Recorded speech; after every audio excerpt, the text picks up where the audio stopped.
My entitled stepmom called me selfish since I didn't fund my stepbrother. So I cut them off and kept money. I'm 27, and my dad married my stepmom 6 years ago. From day one, it was obvious she had her own priorities, and I wasn't one of them. She came with a son, my stepbrother, who's now 22. It didn't take long for her to make it clear she thought the world revolved around him. The first time I met her, she was pleasant enough, overly nice even. She was full of compliments, and kept saying how excited she was to be part of our family. It felt fake, but I brushed it off. But as soon as they got married, her attitude shifted. Suddenly, I was an outsider in my own dad's house. I didn't live there full time anymore, but I still had a room for when I visited. Stepmom started dropping hints that I should stop coming over so often, saying things like, "Your dad needs to focus on this new chapter." Or, "Don't you think it's time to be more independent?" I didn't say anything at first, but the digs became more pointed. She didn't want me there, plain and simple. The first major incident came when I moved out for good. I'd left a lot of childhood stuff behind, old trophies, books, sentimental things. One day, I came over and found all my stuff packed into garbage bags and shoved into a damp corner of the basement. Some of it was ruined because the basement had a leak. When I asked her why she hadn't just left it in my old room, she shrugged and said, "Your stepbrother needed the space. It's not like you live here anymore." Dad didn't say much. He just mumbled something about not wanting to argue. I was pissed but didn't make a scene. I figured it wasn't worth it since I wasn't living there anymore. Still, it stung that she had no respect for my things or my place in the family. It only got worse from there. A year later, I found out my dad had saved a small wedding fund for me over the years. It wasn't a ton of money, but it was thoughtful. Somehow, stepmom found out about it and decided it wasn't fair that stepbrother didn't get the same. She told my dad they should split the money evenly between us, even though my stepbrother didn't even have a girlfriend. When I refused, she went on this whole spiel about how I was being selfish and how my stepbrother deserved a chance too. I told her the fund wasn't hers to give away and that it wasn't my responsibility to make things fair for her son. She sulked for weeks, making snide comments every time I visited. Dad avoided the topic entirely. Fast forward to last week, when the real blow-up happened. My dad invited me over for dinner, which I assumed was just a regular family thing. When I got there, stepmom was being unusually nice. She kept going on about how hard it was for young people these days, and how lucky I was to be doing so well. I nodded along, but something about the way she kept bringing it up made me suspicious. After dinner, she casually said, "You know your stepbrother has been struggling a lot lately. He's trying so hard, but he just doesn't have the resources. And you have that car sitting in your driveway most of the time. Wouldn't it be amazing if you could let him use it? It would really help him get to work and school." I stared at her, trying to figure out if she was serious.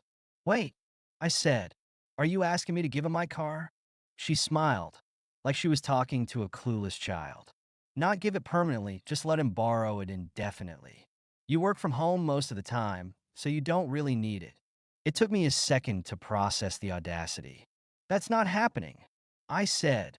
"I paid for that car myself. I worked hard for it, and I need it for my own errands and appointments.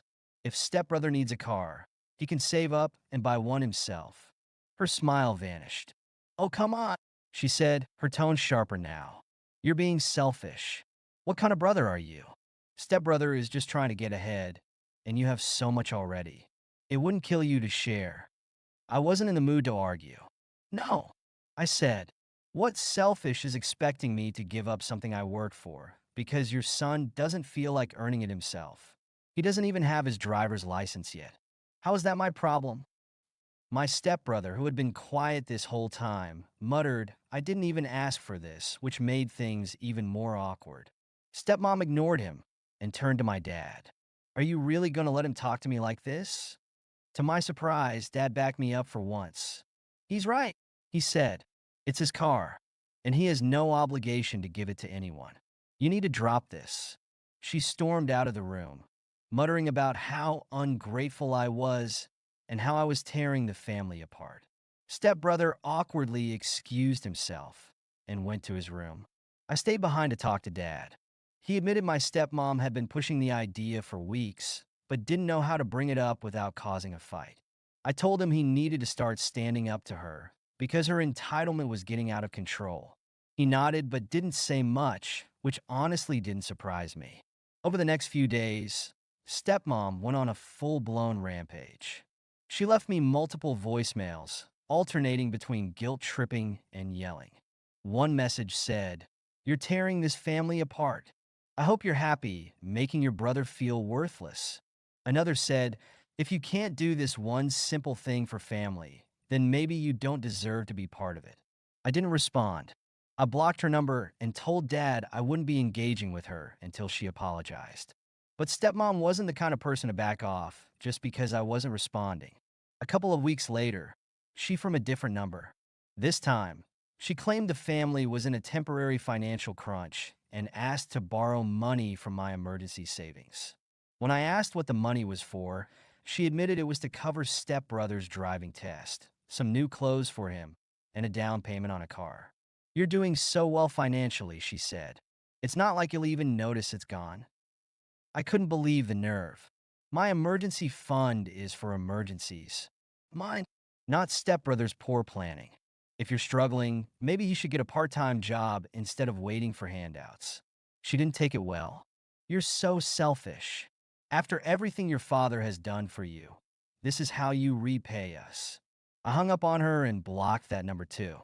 Then there was the time my stepbrother texted me out of the blue, saying he needed a place to stay because he was stressed out living with stepmom. I felt bad for him at first. Living with her couldn't be easy. But instead of asking if he could stay with me, he just told me he'd be moving in the next day and that we could figure out the rent situation later. When I asked what he meant, he said he wasn't planning to pay rent, but would help out with chores. I shut that down fast. "Sorry, but my apartment isn't available. If you're stressed, maybe it's time to have an honest talk with your mom or look into a roommate situation." He tried to guilt trip me, saying I was abandoning him when he needed help, but I didn't budge.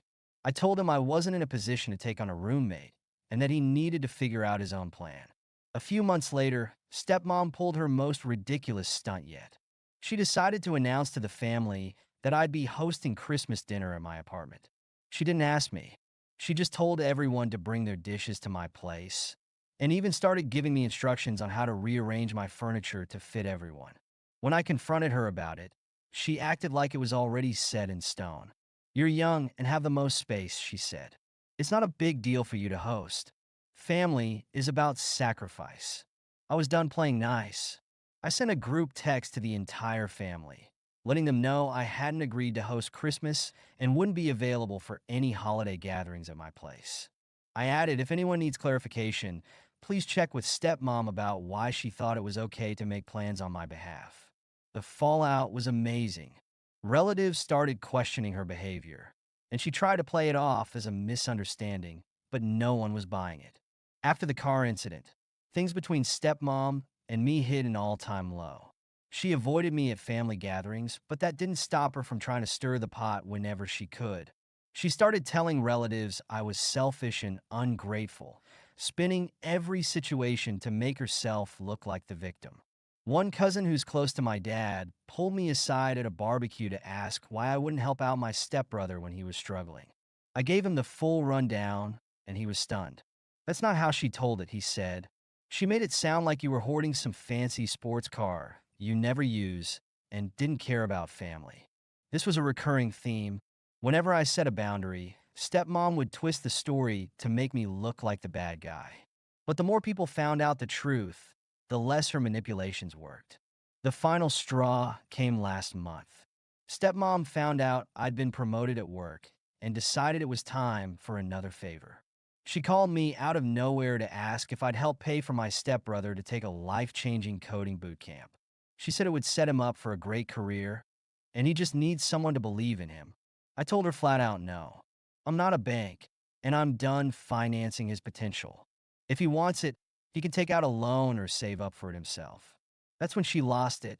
She started yelling about how I was tearing the family apart and how my stepbrother would never forget how I'd abandoned him. Then she said something that crossed the line. Maybe your dad would be better off without such a selfish son. That hit a nerve.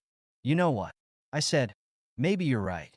Because ever since you showed up, all you've done is try to milk this family for whatever you can get. I'm done being your scapegoat. Lose my number. I hung up and haven't spoken to her since. Dad's tried to mediate, but I told him I wasn't interested unless she apologized. And we both know that's not happening anytime soon. Now my relationship with my dad is complicated. He's caught between wanting to keep the peace and knowing she's out of line. I've told him he needs to decide if he's going to keep enabling her behavior or stand up for what's right. Time will tell. As for stepmom and stepbrother, I've made it clear that my boundaries aren't negotiable. If they ever need help, they can find it somewhere else. Looking back, the whole situation has been exhausting, but I've learned a lot about standing up for myself and not letting guilt control me. Family or not, entitlement isn't something I'm willing to tolerate. Thank you so much for listening to my story. If you have any thoughts, I'd love to hear them. So please leave a comment. Don't forget to like and subscribe if you want more stories like this one.